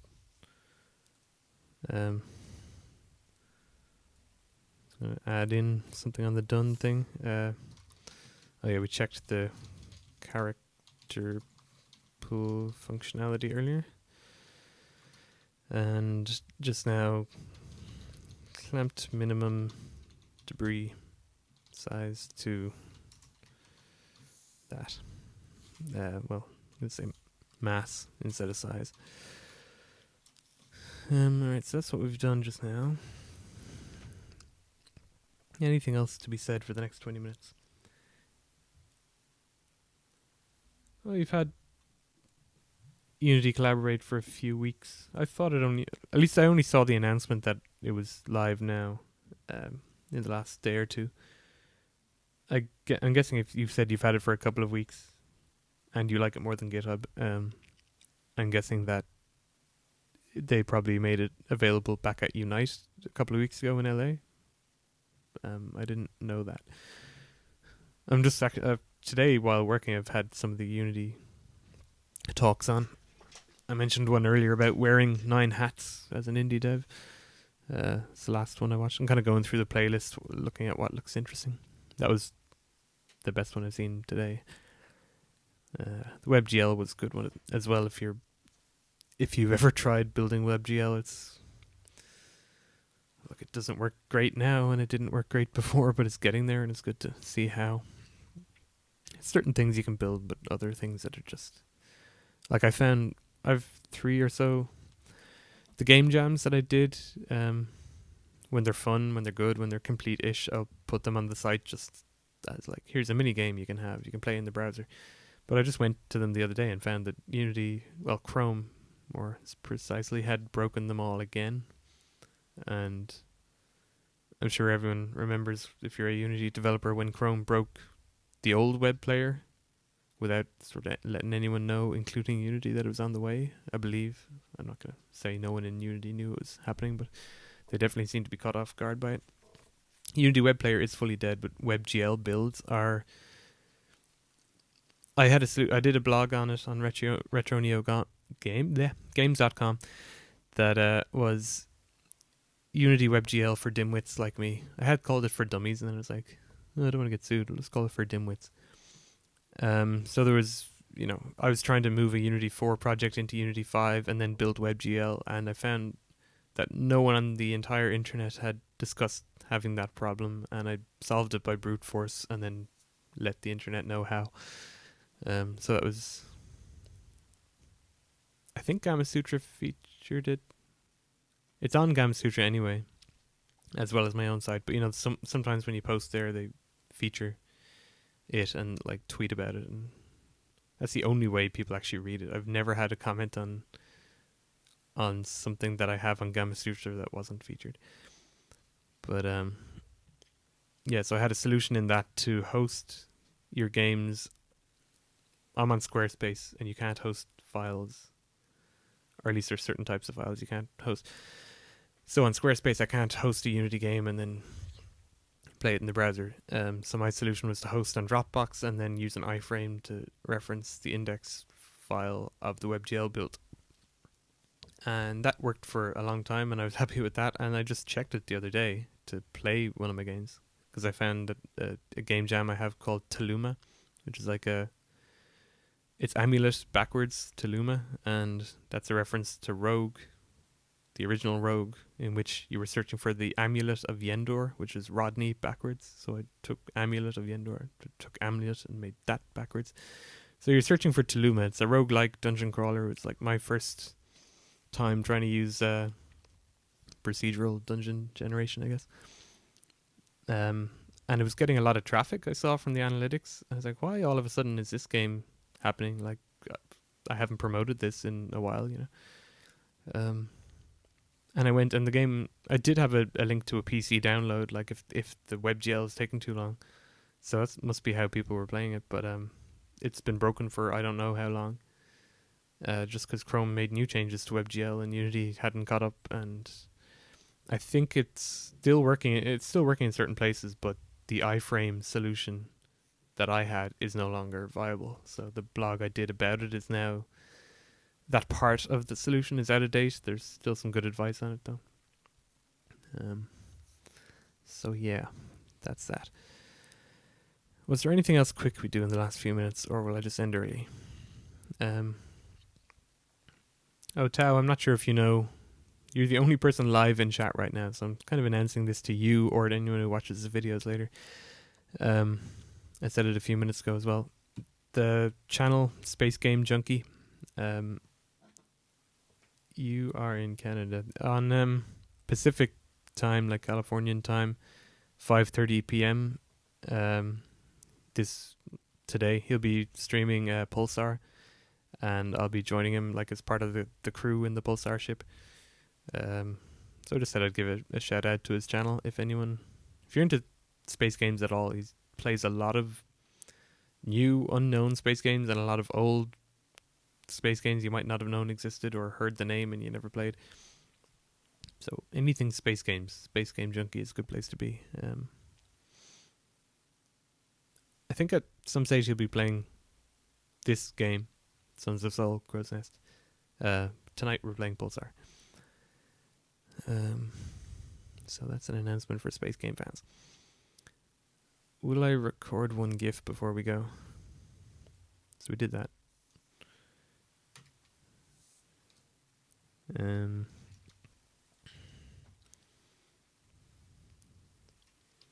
We'll try.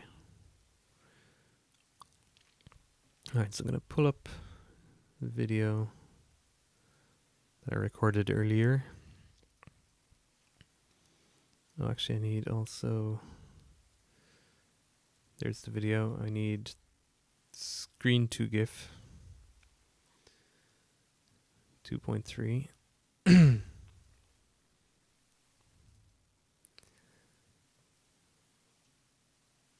might be a new version by now, actually. But I'm on 2.3 anyway. So 400 by 300 is a good size for GIFs, really. But obviously it's a little close to the game. Depends if I want to zoom in on a detail. Or I can just... What I do, like I'll record the gameplay, and then rather than trying to control the GIF capture software and the game at the same time, what happened here? I'll just record the video and then at my leisure kind of change the size of the video. So if I want to capture the whole screen, I'll just shrink the VLC player, or zoom in a part of it. If I wanted something with just the radar on it, do that. So I do think there were a couple of spots I thought might make okay GIFs in this video, though it wasn't great. Some of the kills that were good were just kind of obscured or out of the screen, or it happened under this text. Like he died on screen, but he was under this part of the missiles text, so it didn't look great. So I think there was, let's see, something here where I fly into the convoy for the first time. Just fly by here. Thought that might look okay. There's a whole section of dogfighting here.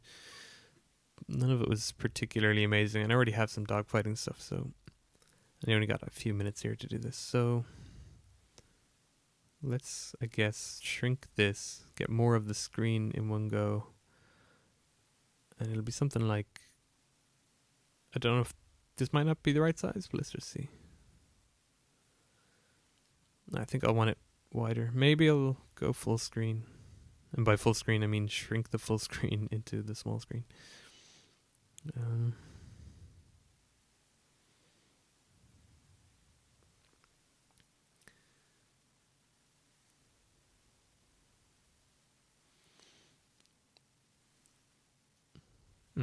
I'm surprised the Trello link that you just put up worked. Usually when I try to put a link anywhere, it breaks. I am on Trello with the team. We mostly use Slack. And personally, I've just been used to keeping text files for things. I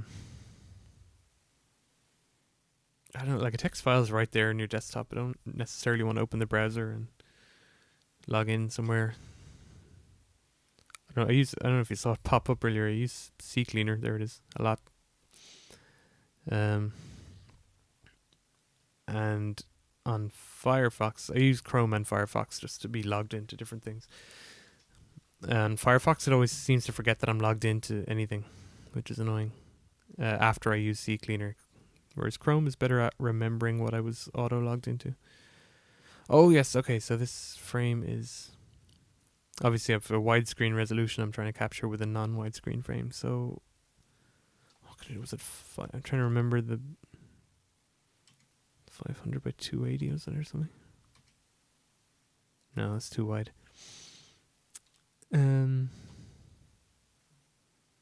Well, let's just multiply 16 by 9 by a smaller resolution.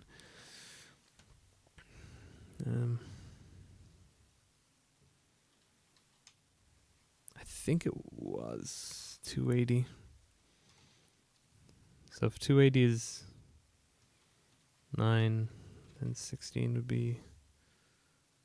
Oh yeah, not 580. 500 by 280, I think is what I'm... So that's near enough a widescreen resolution that was recommended for GIF capture. How do I record gameplay? OBS. Same way I'm streaming. Let's see.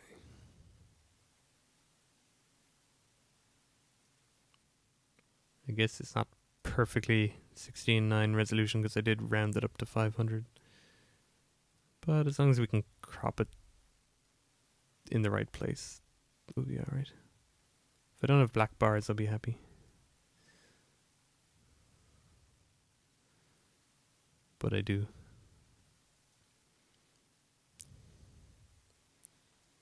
We've completely gone past the part.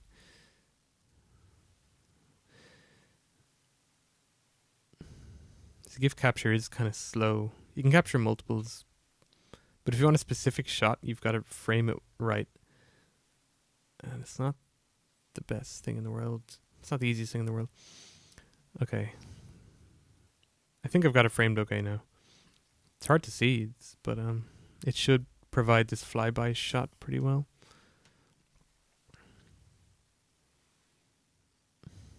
I don't know, it's okay. We'll capture the GIF anyway. I'm not promising I'll ever use it. So there's a F7 hotkey to record, F8 to stop. So we'll go back a little bit. So it is, okay, once I pass that side asteroid, I think that's when I'll press record. Here it is.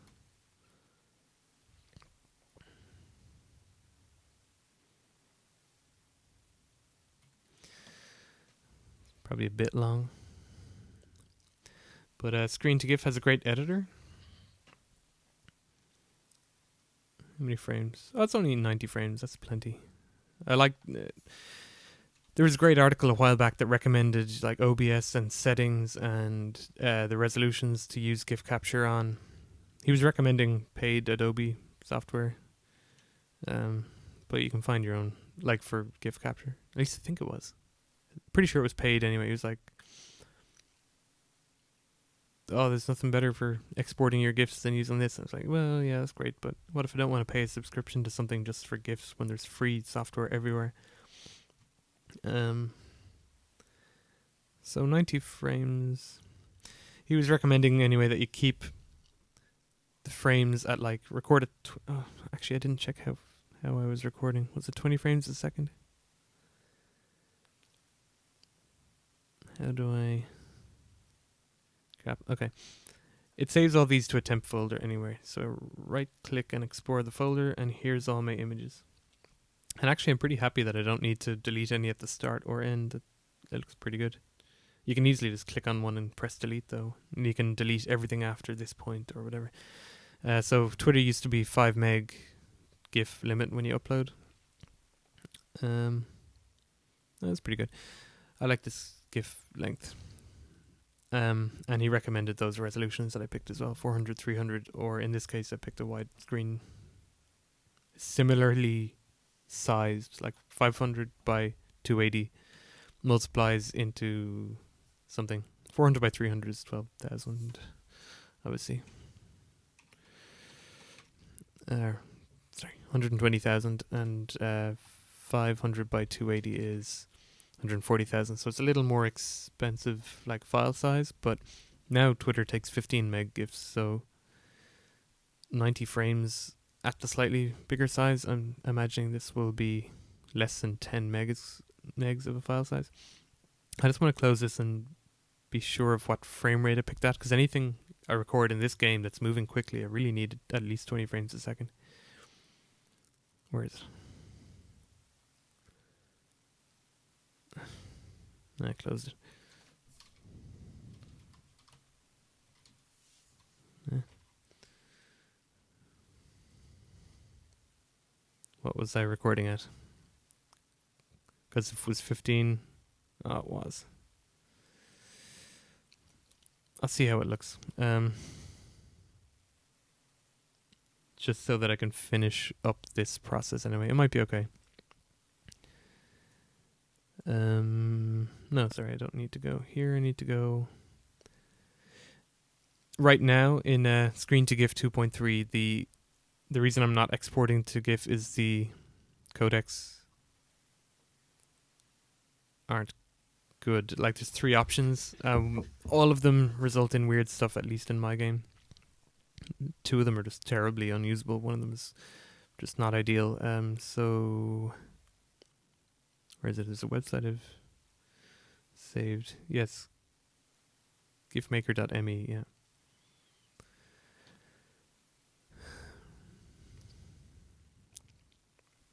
Okay. So while I capture with Screen to GIF, I'll do the actual export up here. What's the address of that folder? dtemp. Okay.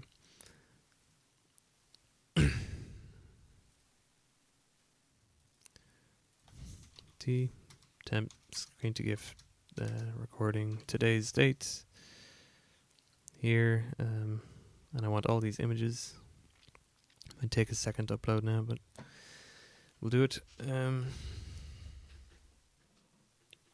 I'm guessing that's going to take about 90 seconds. We're pretty much at the end of 2 hours. Then anyway, you can create GIF animation after that and download it. And I've always found that they looked good from here, where screen to GIF 2.3, it's still beta, but it wasn't giving me what I wanted. Actually, while we're here, let's see if there's a new version.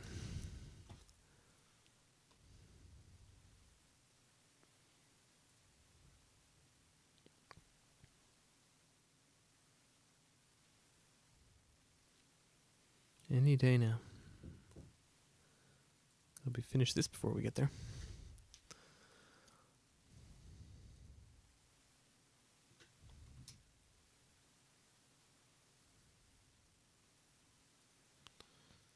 That did take a while. 2.3.2 released 2 days ago. So yeah, there's a new version. Any release notes? I don't know, but yeah, I'm gonna download that for sure. It's been getting better and better, but the GIF exports, at least with like the colors I have in the game, they're not doing well. They might be looking fine on like TV shows and stuff, I don't know, but for my game the colors are coming out a bit weird. Downloads folder. Showing you a lot of my desktop and stuff that I don't really want to, but we're getting this done. About halfway there on that. Okay. I think we did a bit of GIF recording on screen quite a while ago, but I couldn't tell you what episode it was.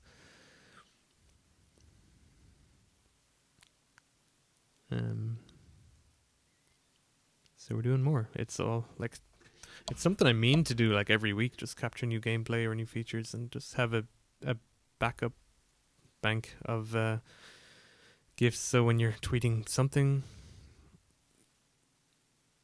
Actually, yeah, when I tweet about like I'm about to stream, I've started just taking a screenshot of last week's stream, but moving images are just way better for getting people's attention.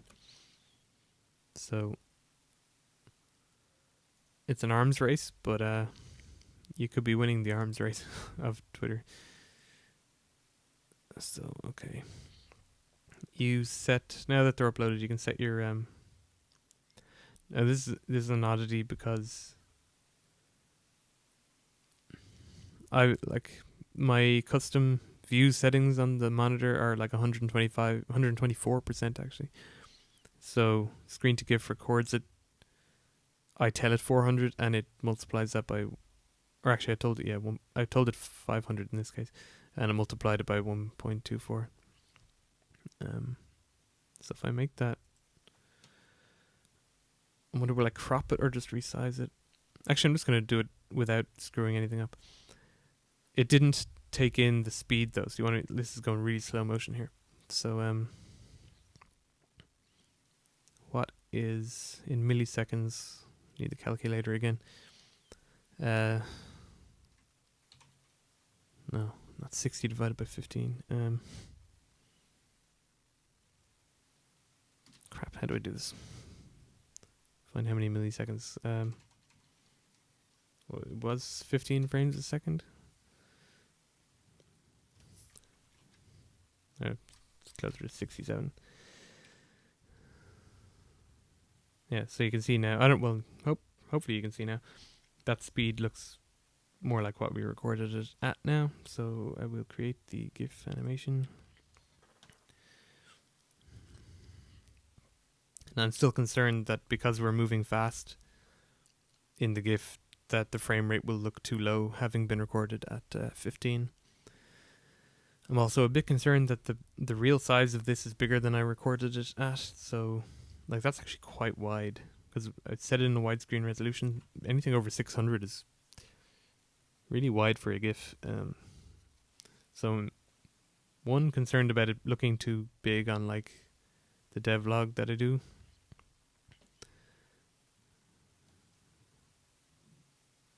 Screenshots from things.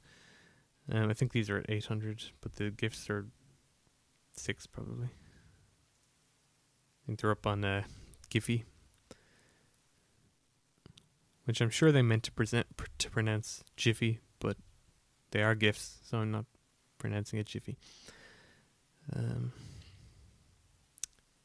yeah, that's screen to GIF downloaded. I'll try that out later. See how actually, how long is this going to take? Please wait a moment still. Oh, it's done. Okay. I was just going to try export it from the other thing because I recorded those frames into a temp folder on the the version of screen to GIF that I was using 10 minutes ago. I can edit, unless there was drastic changes, I'll be able to edit them with today's version, and it's the same version with the 0.2, so I'm sure that the same functionality is still there. Sure, show us that. 9.6 meg, so it's, I told you it'd be under 10. Or around 10, I think is what I said. 3 minutes. 4 minutes, 3 minutes. That's a bit long. 2. You can never trust these things.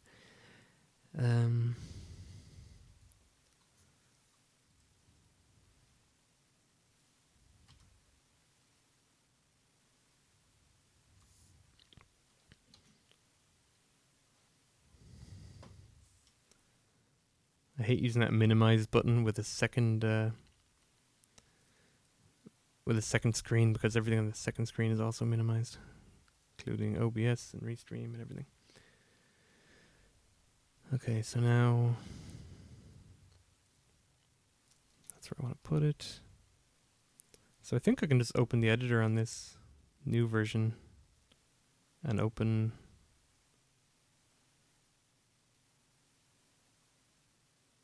let's see. Probably just import the frames or something. It's a good editor. I'm just curious how it exports, but we're over time already. Just waiting for this to download so we can have a look. I guess I'll play around with screen to GIF. I recommend it either way, but at the moment I recommend it in tandem with doing the actual export in.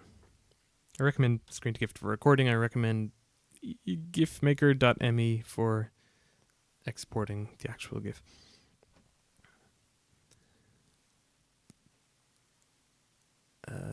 Yeah, okay, here it is. Why it opens in... Is that Internet Explorer? I thought it would at least be Edge. So I was concerned that it would look too low a frame rate, but that's okay. For a GIF, it's fine. Yeah, I mean, nothing wrong with this, is there? Could be a better GIF, but we'll add it to the collection. We might promote it someday somewhere. Okay, that's that. What did I say we do next time? This is the end of today's stream. Next time, I suppose I thought that I meant to fill this out, but it was going to be the character pool stuff if we have it on time. Otherwise, I'm sure that I will have certain things to be doing. That's the only thing I intend to do next week is character pool, but if it looks like I'm not going to have the assets on time, then I'll pick something else in the morning. And our objective for the month is to get towards a vertical slice, which incorporates the Wing Commander style rooms of the strategy layer of the game, and incorporates the character pool. So, yeah, and it's the month of Christmas and time off, so it's going to be extra tricky to get that all done. You saw when I was trying to push for the Airtacon demo that I had like 6 weeks or something from the start of it, and still end up crunching the week of, making myself really sick. So hopefully that won't happen. Airtacon was a hard deadline though. Like, it was an event that was on, whereas December 31st is just a day. I can push it more easily, but I would like to get the vertical slice done by the end of this month. I'm publicly declaring that goal, so hold me to it. Don't want the game to go on forever, obviously, or at least the development of it. There are no more questions in the chat, so yeah, just to remind you to go to Space Game Junkie at it's going to be 1:30 UTC or 5:30 Pacific time, like 1:30 in the morning or 5:30 PM Pacific. And we're playing Pulsar over there. It's Space Game Junkie's channel. I'm just going to be on the crew. Should be fun. And talk to you on Monday at 3 p.m. UTC. What was the hotkey for Seems my sign off is always now, what was the hotkey? I think I got it. So goodbye.